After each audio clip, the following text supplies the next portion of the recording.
guys, welcome back to Homeschooling Live. It's Lauren and Amanda with you here again today. We finally got together to do a video together again, and it's a topic that we have been trying to do for a few weeks now. We've actually had some requests for this video, and it is how we did history this year, specifically American history, because that is what we covered. So we're gonna just kind of start and talk about like what our plans were at the beginning of the year and what we changed. And sometimes that happens. Yeah, and it did for us this year. We started off thinking we would use one thing, maybe do a few different things with our little ones, but it definitely evolved and changed throughout the year. So anyway, we will we'll just get started here, and we will talk about the curriculum that we plan to use, and that was not grass. Yes.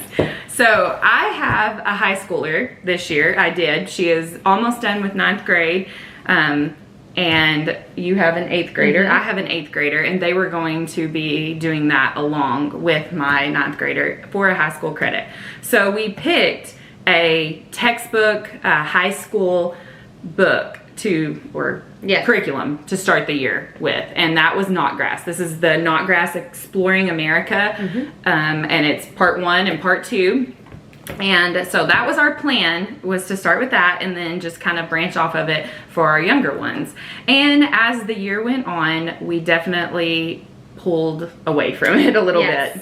So. One of the selling points for us to do, for me to do Not Grass, was when we were looking through the curriculum, it had like really great, in my opinion, high school level assignments, like writing assignments and project ideas. And we have never done a textbook history style, and so that was one of my selling points. Yeah. But as we got into it, you go ahead. Sorry. Well, no, it was good. It was just, it is very textbooky. Like that is definitely the case. We have mostly done Story of the World all through our kids' elementary and early years. And so coming into this, it was definitely a change for us. And so the reading of the textbook every day just was a little bit boring. Like our the kids did not love it. And even sometimes at the beginning of the year, I was trying to adjust and like teach it all to myself and remember it, and then just teach it more teacher style. But it still wasn't the good feeling that we liked in our home for our history. No. Good information, though. Oh, totally, yeah. And I think that has more to do with us than the curriculum. We definitely think it's a great curriculum. It is definitely a great curriculum that you could just give to your high schooler. If that's your style with history, you just want a curriculum that you can hand that over to them, mostly. I mean, definitely with you there to help and stuff. This would be a great curriculum, definitely. But we were still trying to keep it family style in our homes. And our kids weren't seniors, at that level, so we were still, like she's saying, trying to keep our littles involved, make our bigs be challenged. So it was a different kind of year for us. Right. So here's how we did it and made it work. Yes. We did not ditch this. No. We didn't throw it out completely. We just started pulling from other resources, and we definitely went more unit style, I would say.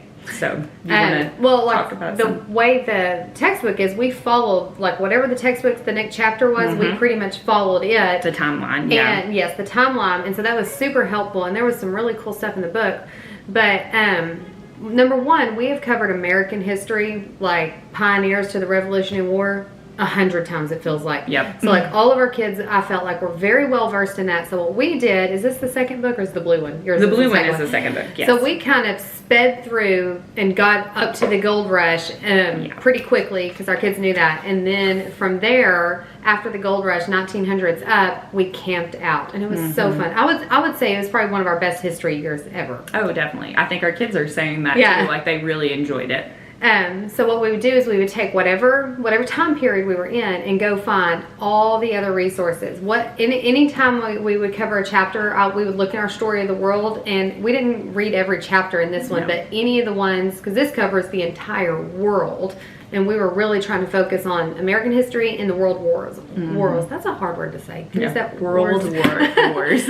Anyways, and so this was such a good supplement. Yes. And so something else, and then we would buy, what do you call it, unit studies? Right? Yes. You would just go online, and we would search whatever era in the timeline we were in during that time. And do a unit study. But for me, every morning when we did our history, which it's my favorite to teach, I would have a pile of books with me. And I found some really good ones. And so I'm going to just show you 3. How about that? 3 that if you were doing American history, I don't care what curriculum you're using, I would still recommend getting these books to go with it. This book is called 100 Years in Photographs.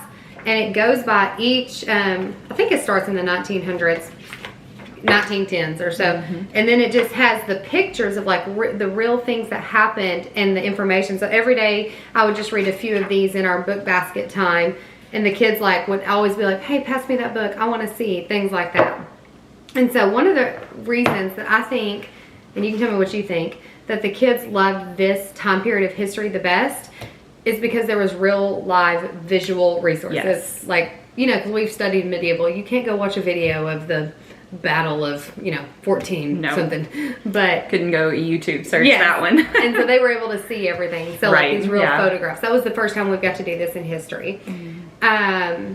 We camped for World War I and II forever, and so, and we'll link to these books, the World Wars. I think this is an Usborne book. This was so good. I think when we got to the World Wars, I put Knotgrass aside because it was mainly for American history. Yeah. And that's where I would say we pulled from every resource possible. Yes. And this was a good one. Branched out into more world history at that point because America was so involved in those wars. Yeah. Tons of map work. Did you do a lot of map work? We did do a lot of map work, and that was where I would either find them online or we would pull from the Story of the World activity. Yes. We'd go back if there was a map that coincided That's during such good that activities. time. Ideas. Yes. Yeah. So she talked about a few of her favorite resources. We also used a different version of. Oh, did you? You didn't talk about that. Well, I didn't talk about it. No, Yeah, I was going to let you talk about that. I was going to put my 2 cents. Yeah, so. we have the same book, just different editions or what. Hers is a newer, so she goes a little bit farther than mine did. But this was probably one of the main resources that our family used. Like, it was so good. Yes, there's a lot of information in here, but short, sweet, and concise, each section. So this one was, I think this is during World War I. Yes, so there would be like, what would you say, 8 pages that kind of covered that section. And there was just neat pictures and things that would go along with what we were learning at that time. So we pulled a lot from this book. We would read out of it just to get snippets on some days, especially if we weren't reading like a long passage in one of these books. Some days, this would be the only book that I did. Yeah, same. Especially when you got up to the 1920s and up. It was so good. Yeah. But I do want to add, just perfect. My book is newer and it goes farther. And it was so interesting to me because towards the end of the book, in the modern history in this book, it has a very opinionated swing. Like it tells all the history from a very secular left viewpoint. So when you get to the end of this book, if you use it, just kind of make sure you know what you think and how you interpret the history, because it is very clear what their opinions are on this one. Yeah. So I do think it made, mine doesn't go as far as hers, but it does go up into modern, pretty a little ways. And so it definitely made for some good discussion. Oh, I loved it. It was so good. Yeah. In these time periods, there's lots of conspiracy theories and differing opinions on stuff, and so we ended up teaching our kids, like, just pointing out several views of different parts of history, and even in these books, and it led to the funniest, liveliest discussions, because that's what you want out of your kids. You want them to be able to, think both ways and have an argument for what they believe or think. So anyway, understand their own worldview and be able to defend it. So yeah, but I think it was good. Anyways, we do still recommend this book. Great pictures, and we used it every day just like a textbook, along with everything we had. Yes, and that was the other thing. That was probably some of our main resources. And then we both, I own some, and we both went to the library and pulled a lot of books that are like this. The DK eyewitness books, we have a lot of these, but this is particularly World War I, and there's World War II. We have, I own this one. This is like an Usborne. So this was like for the younger guys. It's like a lift the flap of the First World War. So just cool things like this. I would just leave these laying around and let them find them on their own most of the time. Every once in a while, there might be something interesting I might pull from it, during a lesson. But most of the time, these were just kind of like a feast I laid out for them. different places in the house, I just left them out. If they had them out, I left them alone, and they would just read through them and pull from them. So homeschool mamas, don't be afraid to leave books around in your house. If you were like anti-clutter, or you have to have things clean, this stuff is so good. So I did the same thing. I think at our library, you can go check it out online. I would just type it in, and sometimes I'd have 40 books, and they would be just everywhere and stacked neatly. But I think the kids got a great education. Can I say that? Like, I think we're they really definitely boy heavy in our house. So it's this time period, like they were just eating it up. They loved every bit of it. And so I think, especially if you have boys that like history, just strewing things like this all over your home, or having them available for them to read is a great thing. So I think that was most of the resources we had lots of books like that.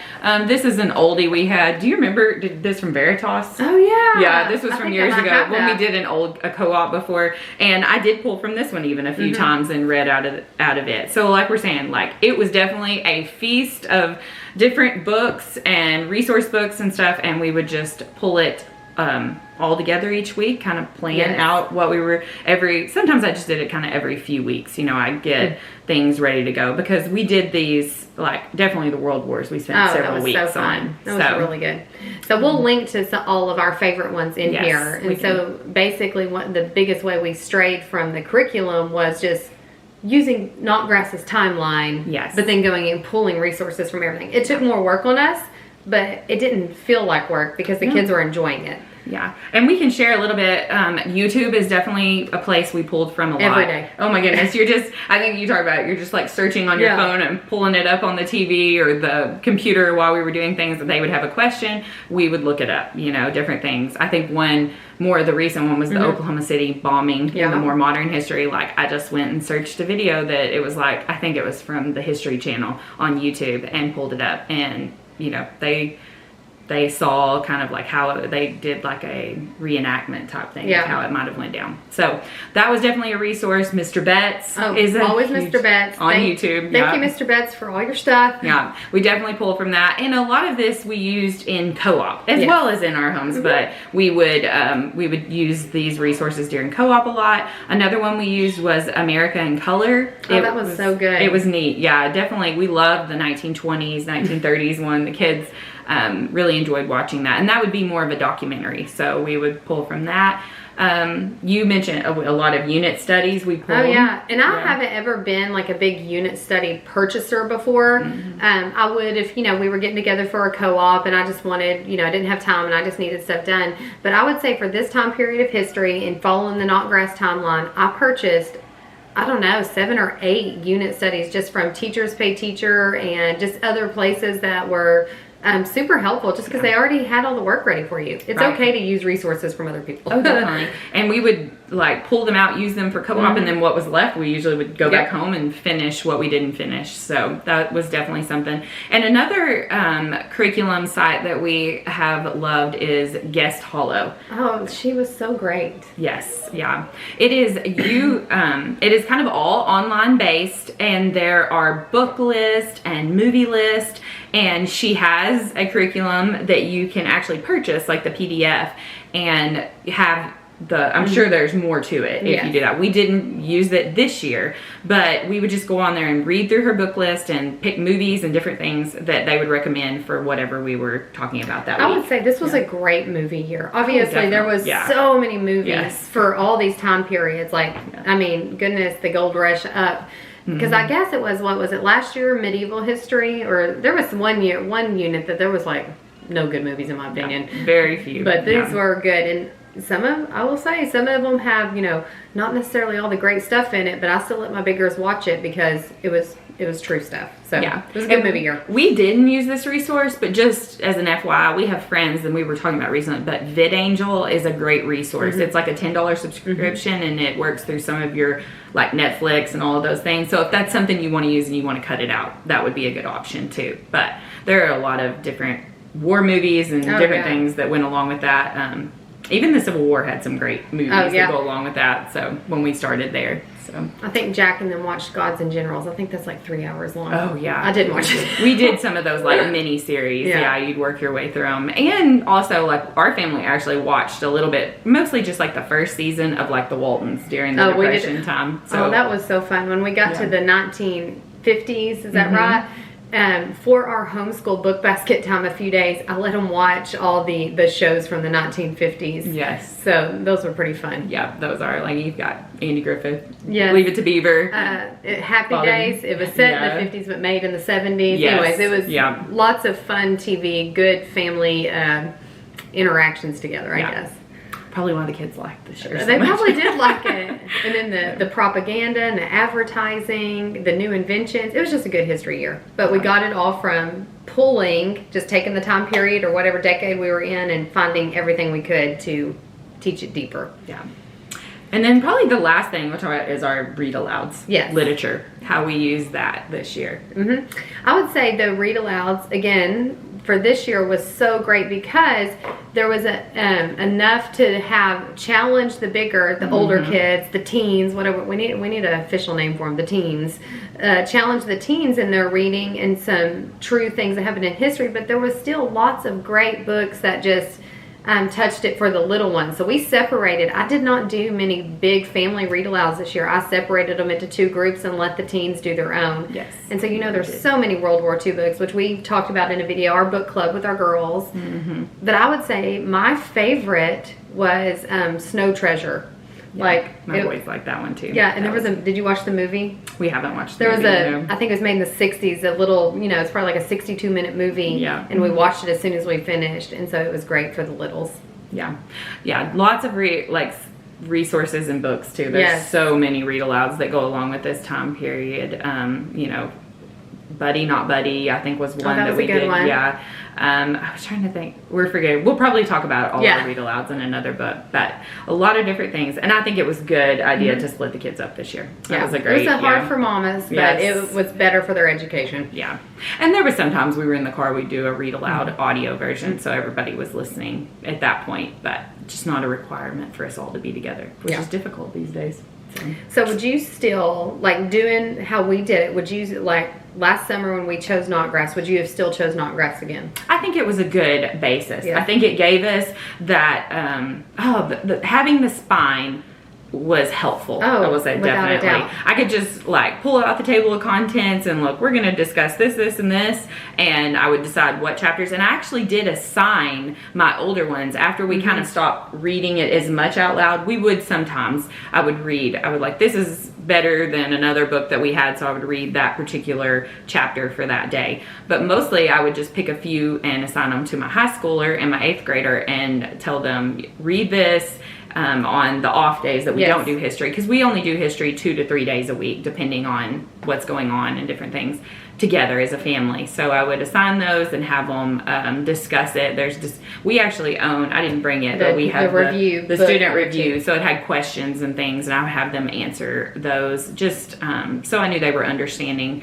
some of the deeper issues that we went through and different things like civil rights and things like that. So I would say I did the same thing, so it really worked out. So you're old. The way we did it is our teens are getting, prepped and having to read harder materials. Then we're still doing like almost a Sunlight style with the read alouds, and then you're still getting the story of the world style with activities and just pulling in, major resources. Yes. But I agree with Lauren. I would still choose Knotgrass, even though we did not do it traditionally. Right. Yeah. And you used some of the projects and different things. Some like of them we were good. pulled from some of them, and they actually this curriculum can be. I think it's your literature and your Bible and everything. They had lots and lots of books. Yeah, there's so much stuff in here. So, and we did read some of the books that were recommended. I read Uncle Tom's Cabin, that was in here. Yeah, y'all finished that. The Scarlet Letter was one We did y'all that did. one? Yeah, Forgot so about that. there's a lot of things that was recommended in this book. So I think if they were older, like this is for 10th through 12th grade. If they were older, like a junior or senior, I probably would have taken off other subjects we were doing and dived way deeper into Even some deeper. of those, making them more read some of the speeches and things like that, which I didn't make them all do this time. No, we read a few of them, Just a few. like Gettysburg Address Yeah. and here different things like that. But I think I still think it was a very rich year for them and a great jumping off point into high school. I would definitely say because next year we'll have different changes, but agree, would still use it, and it was probably the best because of YouTube and the visual resources and the cameras, the ability to take pictures and see these things. Yes, definitely. And then even there's still like firsthand accounts, like we were able to listen to interviews from people who've actually experienced this, so that was cool too. When we talked about the Holocaust or things like that, people, that was definitely, and like I said, just great conversation with our kids. We've been teaching history for a lot or of years. 12, 10, 11 or 12, depending on what you do. Yes, even when they were little, it's definitely my favorite subject to teach. I think we've talked about that in the past, our favorites. And so that is one of the main reasons why we did it this way this year, because that is definitely something we still wanted to be kind of heading up in our homeschool and keeping everybody together and studying together. And it was a great year. We had, I would say, they learned a lot, and so they seem to have, at least. Yes, they can discuss these topics without us in the room. So I think that's a success. It is. So, well, we are so glad that you joined us here again today. I hope this video was helpful, and if you have any questions or some things that we might not have covered and you would like to know more about, just drop us a comment below and like this video and subscribe to our channel. We would love to have you here in this community with us. We're having a lot of fun doing this together, and so we will definitely have more videos coming out in the near future. So we will see you here again soon. Bye guys.